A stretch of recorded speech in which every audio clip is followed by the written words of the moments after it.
आज हम आपको पढ़ाने जा रहे हैं लघुत्तम समापवर्ती और महत्तम समापवर्तक। ये उपहार गणित का चौथा चैप्टर है। इसमें प्रत्येक प्रश्न आपको देखने को मिलेगा। 1 से लेकर 42 तक जो भी कठिन सवाल है या आसान सवाल है, सभी प्रश्नों का हल इस वीडियो में मिलेगा। लघुत्तम समापवर्ती और महत्तम समापवर्तक, इसका इंग्लिश होता है lowest common multiple and highest common factor. 1 number प्रश्न में है, इनमें अभाज्य संख्या है।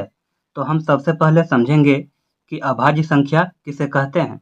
अभाज्य संख्या, जो संख्या एक तथा स्वयं से विभाजित हो उसे अभाज्य संख्या कहते हैं। जैसे 2, 3, 5 इत्यादि।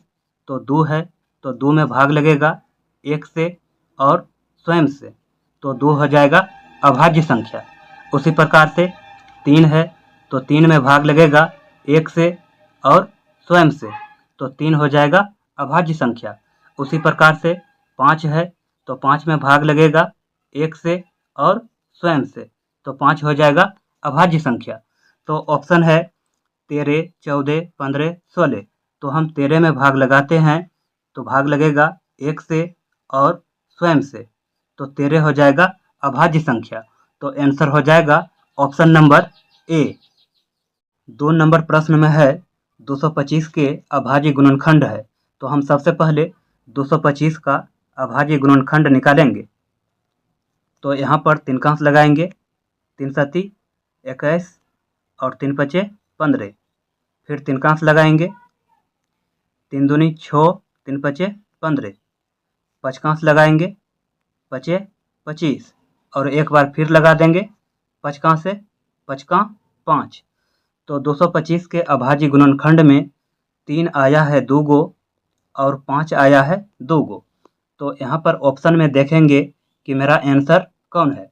तो इसमें 2 गो 3 है और 2 गो 5 है, तो आंसर हो जाएगा ऑप्शन नंबर सी। 3 नंबर में है 4 के गुणांक है। तो 4 के गुणांक होगा तो 4 को गुणा करेंगे हम 0 से, तो होगा 0। फिर हम 4 को गुणा करेंगे 1 से, तो हो जाएगा 4। और 4 को गुणा करेंगे 2 से, तो हो जाएगा 8। 4 को गुणा करेंगे 3 से, तो हो जाएगा 12। और 4 को गुणा करेंगे 4 से, तो हो जाएगा 16। तो मेरा आंसर हो जाएगा ऑप्शन नंबर 1। 4 नंबर में है 192 के अभाज्य गुणनखंड है। तो हम सबसे पहले 192 का अभाज्य गुणनखंड निकालेंगे। तो हम 2 का अंश भाग लगाएंगे, 2 नमा 18, 2 छक 12। फिर 2 का अंश लगाएंगे, 2 चौक 8 और 2 अठी 16। 2 का अंश लगाएंगे, 2 दूनी 4, 2 चौक 8। फिर 2 का अंश लगाएंगे, 2 का 2, 2 दूनी 4। फिर 2 का अंश लगाएंगे, 2 छक 12। फिर 2 का अंश लगाएंगे, 2 तिया 6। फिर 3 का अंश लगाएंगे, 3 का 3।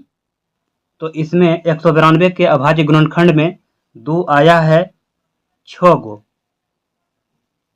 और 3 आया है 1 गो। तो आंसर हो जाएगा ऑप्शन नंबर 1।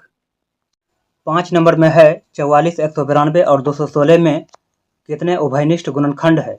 उभयनिष्ठ का मतलब है कि जो तीनों में मिलेगा वही उभयनिष्ठ कहलाएगा। तो हम सबसे पहले 44, 192 और 216 का अभाज्य गुणनखंड करेंगे। 2 का अंश लगाएंगे, 2 दूनी 4, 2 का 2, 2 का 2। फिर 11 का अंश लगाएंगे एक बार में। फिर हम 192 का अभाज्य गुणनखंड करेंगे। 2 नमा 18, 2 छक 12, 2 चौक 8, 2 अठी 16, 2 दूनी 4, 2 चौक 8, 2 का 2, 2 दूनी 4, 2 छक 12, 2 तिया 6, 3 का 3। फिर हम 216 का अभाज्य गुणनखंड करेंगे। 2 का अंश लगाएंगे, 2 दाही 20, 2 अठी 16, 2 पचे 10, 2 चौक 8, 2 दूनी 4, 2 सती 14, 3 नमा 27, 3 तिया 9, 3 का 3। तो 44 में है 2, 192 में है 2 और 216 में है 2। तो 2 हो जाएगा उभयनिष्ठ। तो हम यहाँ पर 2 को लिख लेंगे। फिर 44 में है 2, 192 में है 2 और 216 में भी है 2। तो 2 हो जाएगा उभयनिष्ठ। तो यहाँ पर लिख लेंगे। और 44 में है 11, 192 में 11 नहीं है, 216 में भी नहीं है, तो 11 उभयनिष्ठ नहीं होगा। तो ऑप्शन है 3 गो 2। तो 3 गो 2, तो यहाँ पर सिर्फ 2 आया है 2 गो, तो ये ऑप्शन नहीं होगा। ऑप्शन 2 में है 4 गो 2, तो यहाँ पर तो 4 है ही नहीं, तो ऑप्शन 2 नहीं होगा।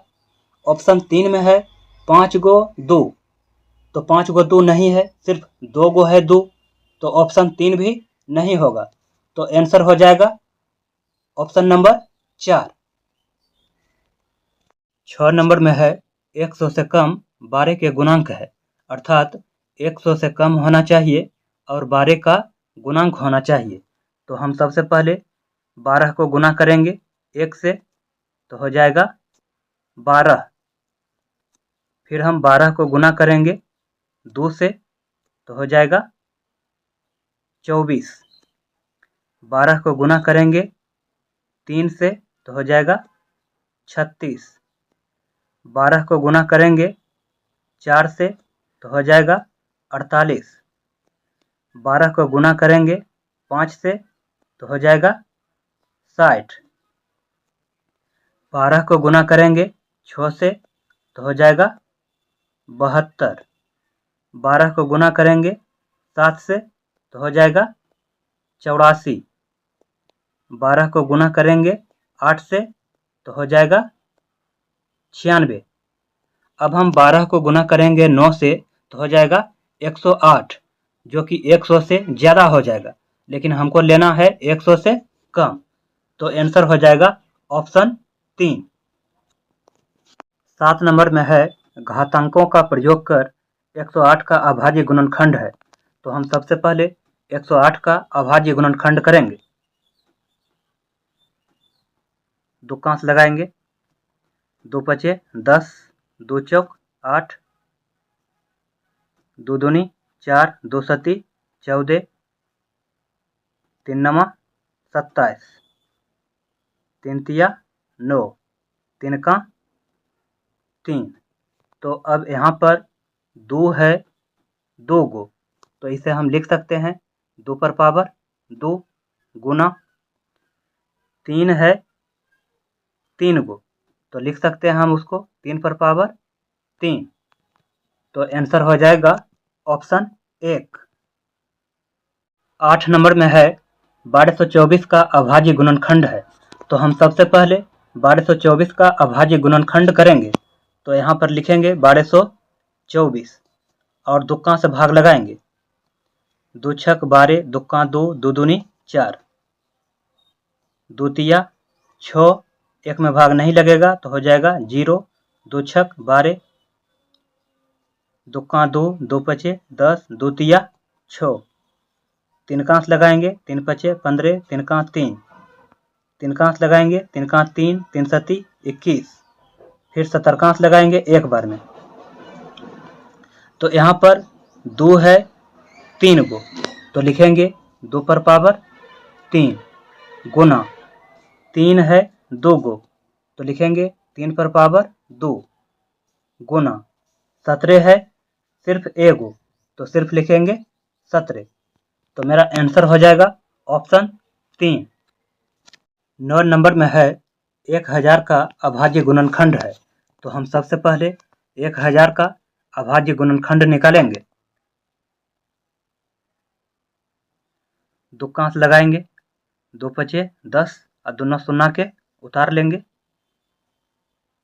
2 दूनी 4, 2 पचे 10, दुक्का 2, 2 दूनी 4, 2 पचे 10, पचकांश लगाएंगे, 5 दूनी 10, पचे 25, पचे 25, पचका 5, तो यहाँ पर 2 है 3 गो और 5 है 3 गो, तो ऑप्शन 4 में मिल रहा है। 3 गो है 2 और 3 गो है 5, तो आंसर हो जाएगा ऑप्शन 4। 10 नंबर में है 35 और 45 का मोसो अर्थात HCF निम्नलिखित में कौन है? तो 35 और 45 का हम अभाज्य गुणनखंड करेंगे और जो दोनों में मिलेगा वही HCF कहलाएगा। पचकांश लगाएंगे, 5 सती 35 शतका 7। फिर हम 45 का अभाज्य गुणनखंड करेंगे, तिनकांश लगाएंगे, तिनका 3 3 पचे 15 3 पचे 15 और पचका 5। तो हमें निकालना है HCF, तो जो दोनों में मिलेगा वही HCF कहलाएगा। तो यहाँ पर 35 में है 5 और 45 में है 5, तो 5 आ जाएगा। और 35 में है 7, लेकिन 45 में 7 नहीं है, तो हम 7 को नहीं लेंगे, तो मेरा HCF हो जाएगा 5। तो आंसर हो जाएगा ऑप्शन 1। 11 नंबर में है 4, 12 और 16 का मोसो ज्ञात करें। तो हम 4, 12, 16 का अभाज्य गुणनखंड करेंगे और जो तीनों में मिलेगा वही मोसो कहलाएगा।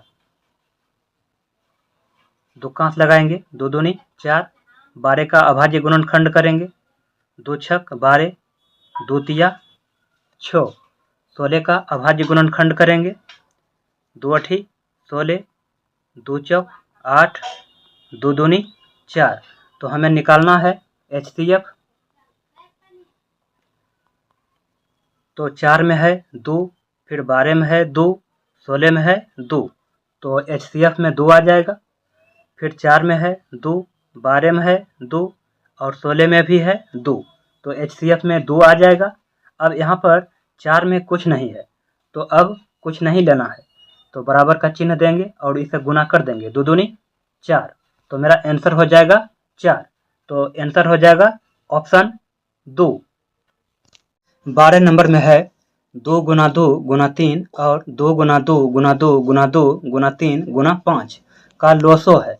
तो लोसो निकालने के लिए जो मिलेगा उसे भी लेंगे और जो नहीं मिलेगा उसे भी लेंगे।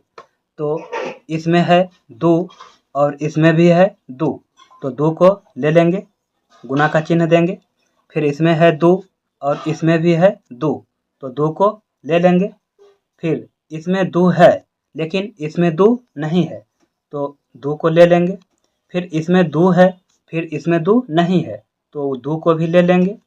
और इसमें है 3 और इसमें भी है 3, तो हम 3 को ले लेंगे। और इसमें है 5 लेकिन इसमें 5 नहीं है, तो 5 को भी ले लेंगे। तो आंसर हो जाएगा ऑप्शन 4। 13 नंबर में है 4 और 8 का लोसो होगा।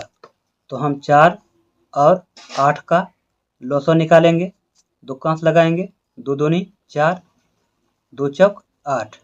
फिर दुकांश लगाएंगे, दुक्का 2, 2 दूनी 4, तो LCM हो जाएगा